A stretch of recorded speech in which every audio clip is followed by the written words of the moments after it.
La motivation est l'un des plus gros mensonges du développement personnel. Je ne prétends pas qu'elle n'existe pas. Mais alors, de quoi est-ce que je parle?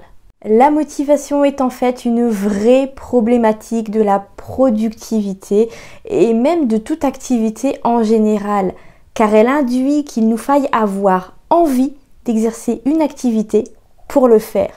Et par extension que la procrastination est au mieux un manque ou une absence d'envie et au pire de la flemme. Or, quand on veut progresser, et vous voulez progresser, on ne peut pas se permettre d'avoir juste envie. On ne peut pas se permettre d'attendre d'avoir juste envie. Sans aller jusqu'à parler de compétition, quand on veut se refaire une santé, on va pratiquer une activité physique régulière, on va adopter une alimentation adaptée. Eh bien, quand on veut écrire son roman, on écrit régulièrement, on s'installe régulièrement à son bureau, on se met régulièrement au travail. Et dans le cas contraire, on ne s'étonne pas de n'avoir que 1000 mots au compteur à la fin du mois. La motivation est un piège. Beaucoup d'articles, de vidéos, de formations vous proposent de trouver la motivation d'écrire votre roman. Et moi-même, je suis tombée dans le panneau, mais depuis, j'ai appris. Appris que la motivation n'est pas une donnée fiable, appris qu'un tas de facteurs peuvent influencer notre volonté et que par conséquent, la volonté seule ne suffit pas. C'est pour ça aussi que quand on veut, on peut est un concept foireux. Je vous en parlais dans la vidéo d'hier. Et j'ai appris contre toute attente que la motivation, c'est complexe et qu'elle influence notre comportement et notre engagement dans un projet. Depuis, je compare la motivation à une barque qu'on laisserait voguer sur les flots vers l'inconnu. Quand cette barque commence à prendre l'eau, on s'affole, on se met immédiatement au travail parce qu'on sait que quand cette barque aura sombré, notre deadline se sera aussi écoulé, que l'on ait accompli notre tâche ou non. Si cette manière de travailler correspond à certaines personnes, comme elle m'a correspondu pendant un certain nombre d'années, c'est loin d'être une généralité. Travailler dans l'urgence pose plusieurs problèmes. Le stress, encore lui.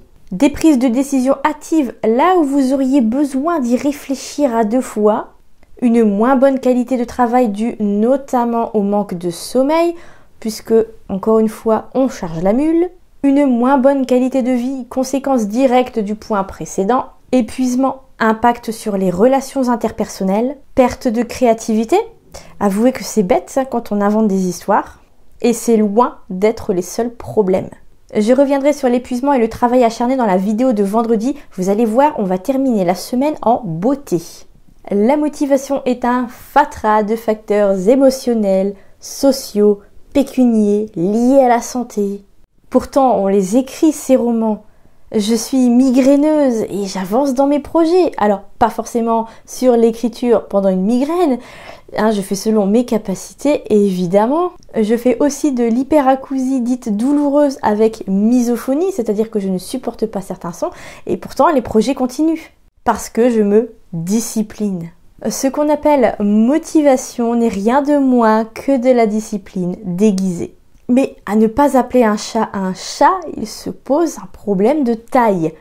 On s'attend à des résultats sur la base bancale d'émotions, de préoccupations financières, d'hormones, de troubles digestifs. Pire, on s'attend à des résultats sans jamais rien changer à nos habitudes. Einstein? Partez du principe que la motivation ne vaut rien. Changez vos habitudes. Alors, sans forcément passer à la Miracle Morning du jour au lendemain, sans même passer à la Miracle Morning tout court. Travailler sur la satisfaction sur le court terme, c'est elle qui vous donnera l'énergie de persévérer dans votre discipline, c'est-à-dire dans l'écriture de votre roman. Par exemple, vous pouvez essayer ce qu'on appelle la did list. Oubliez votre to-do list du jour. Allez-y, comme vous le sentez, et à la fin de la journée, notez, listez toutes les tâches que vous avez effectuées. Vous allez voir, c'est hyper satisfaisant et ça met beaucoup moins la pression. Suivez aussi ma formation et dans 20 jours, vous aurez compris comment gérer votre temps et comment en faire plus en moins de temps que les autres. Parce qu'à ce stade, la déconstruction est urgente et que vous ne pourrez pas bâtir de nouvelles habitudes sur des idées reçues, sur des ruines d'idées reçues. Il faut tout démolir, tout défoncer, tout démonter, déglinguer, faire table rase, virer les débris et à partir de là, vous pourrez vous construire une productivité saine. Oui, ça existe. D'ailleurs, tout est dans ma formation et le lien est dans la description.